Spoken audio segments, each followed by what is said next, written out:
Kartu kredit itu adalah cara terbaik sekaligus cara terburuk untuk berhutang. Loh kok bisa? Ini dia alasannya.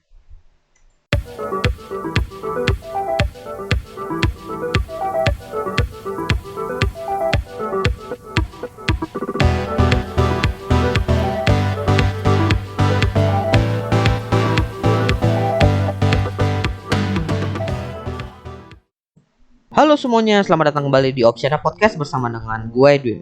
Di episode kali ini gue ingin membahas kartu kredit.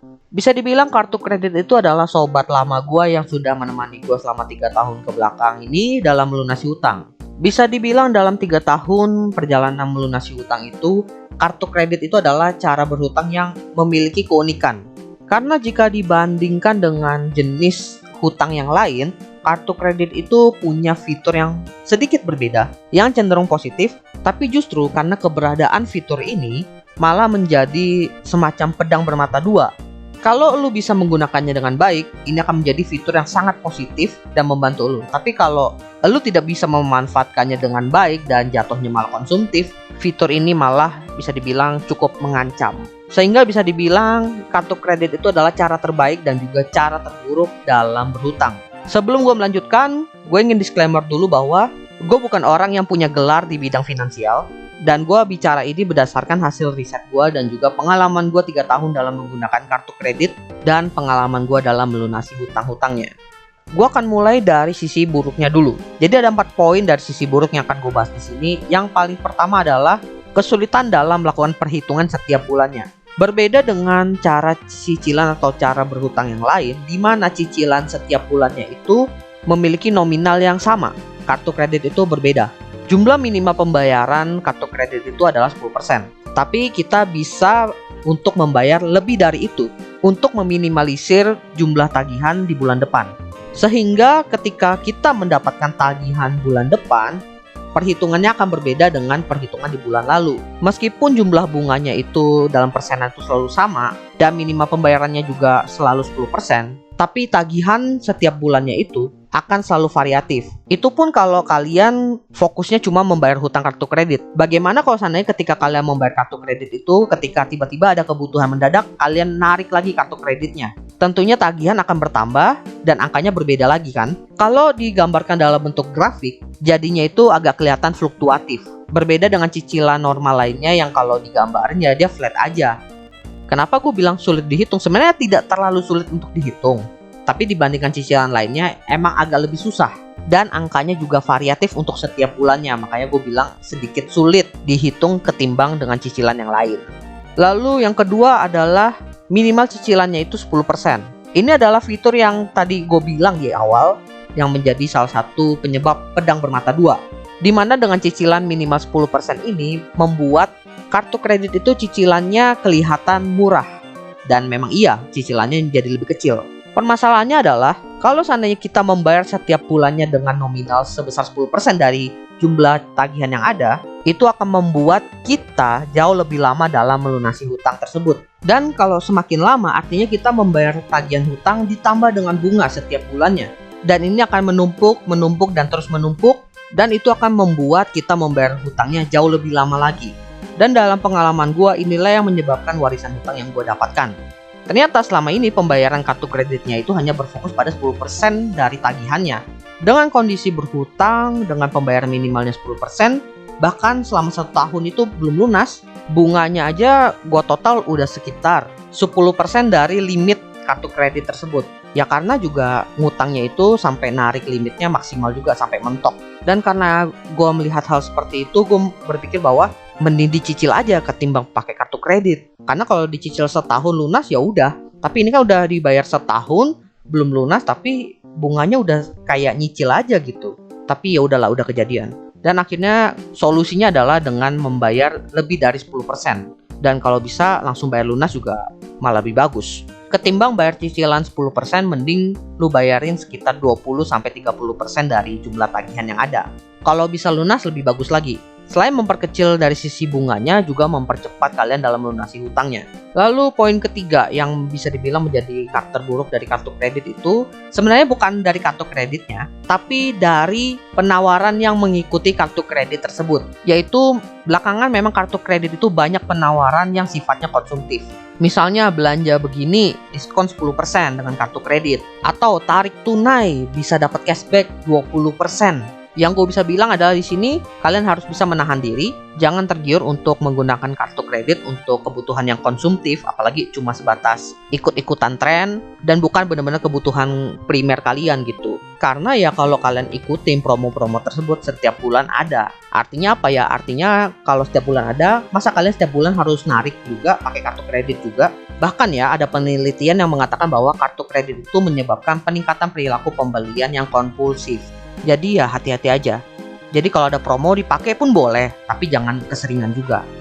Lalu yang keempat, sebenarnya yang keempat ini adalah sisi positif dan juga sisi negatif yang menurut gua. Jadi ini ya kayak tadi, pedang bermata dua juga. Dimana banyak kartu kredit itu yang menawarkan asuransi dan juga pengalihan cicilan kartu kredit menjadi cicilan bulanan. Mungkin yang sisi buruknya di sini karena kalau ditambah dengan biaya asuransi, biaya yang ditambahkan ke cicilan itu menjadi membengkak karena biasa ditambah dengan bunga per bulan lalu ditambah dengan biaya asuransinya tadi. Tapi ini asuransi ini bagus kalau kalian itu mengambil cicilan kartu kreditnya yang limitnya itu besar. Kalau limitnya masih kecil dan waktu cicilannya itu bisa dibilang lunas dengan cepat, nggak usah pakai asuransi juga oke. Tapi menurut gue yang memang ganggu di sini adalah bukan nominal asuransinya, tapi penawaran asuransinya yang bisa dibilang sangat mengganggu.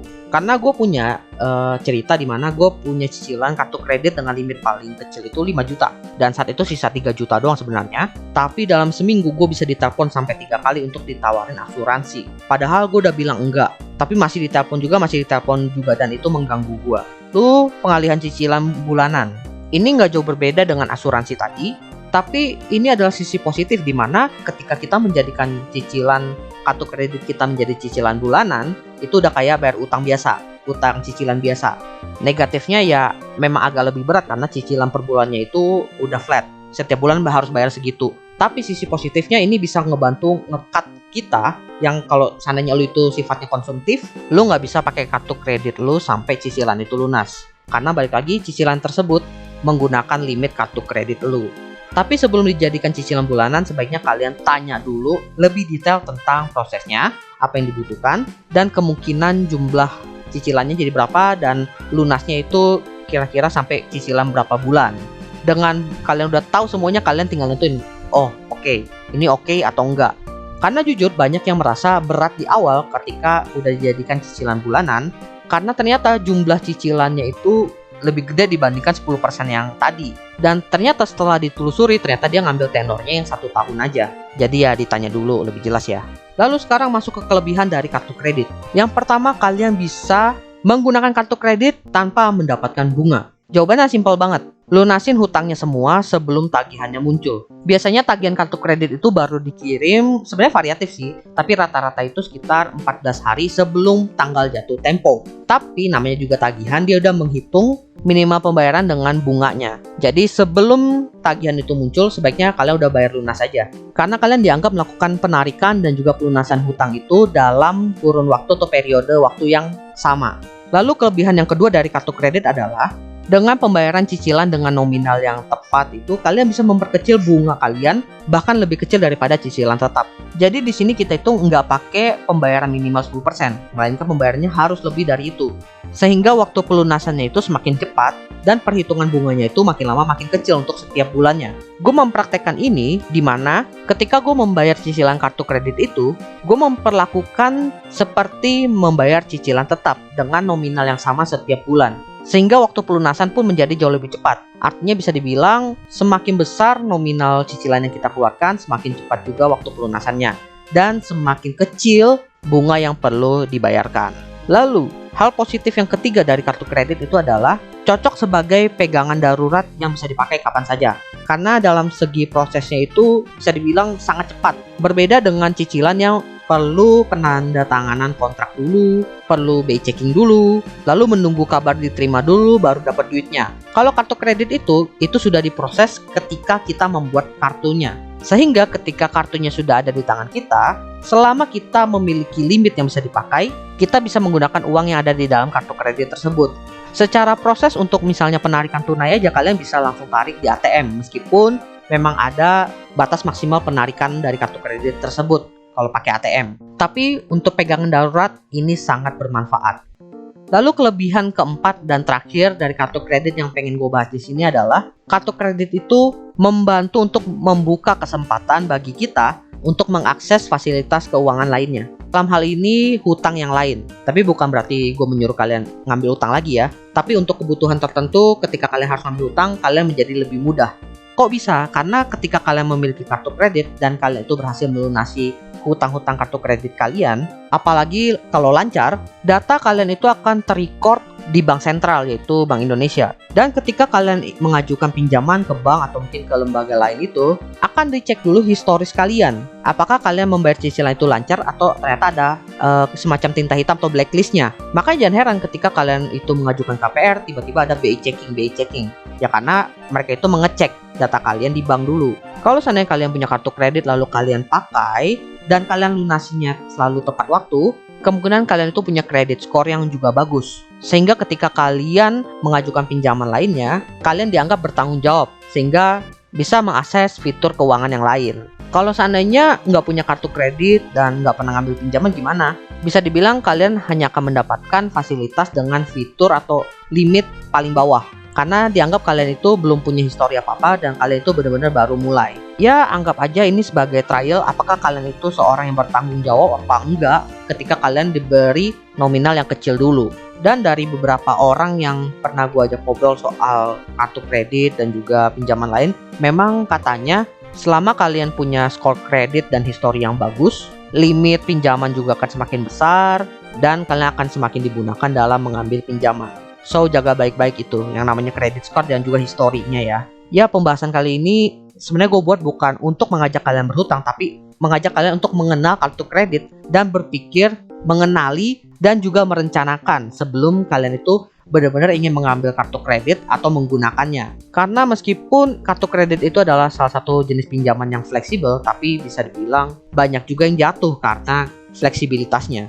Oke teman-teman, gimana untuk podcast kali ini? Bermanfaat kan? Kalau menurut teman-teman bermanfaat, kalian bisa beri dukungan kepada Opsiana Podcast di Karya Karsa dengan mengakses karyakarsa.com/opsiana atau melalui apps Karya Karsa yang ada di Play Store dan juga App Store. Dan juga di sana ternyata ada konten eksklusif dari Opsiana Podcast tentang product development dan juga content creation. Dan nantinya akan ada konten-konten eksklusif lainnya loh. Oleh karena itu jangan sampai ketinggalan ya update-nya dan ditunggu untuk dukungannya agar Opsiana dapat memproduksi konten-konten lebih menarik dan lebih berkualitas lainnya.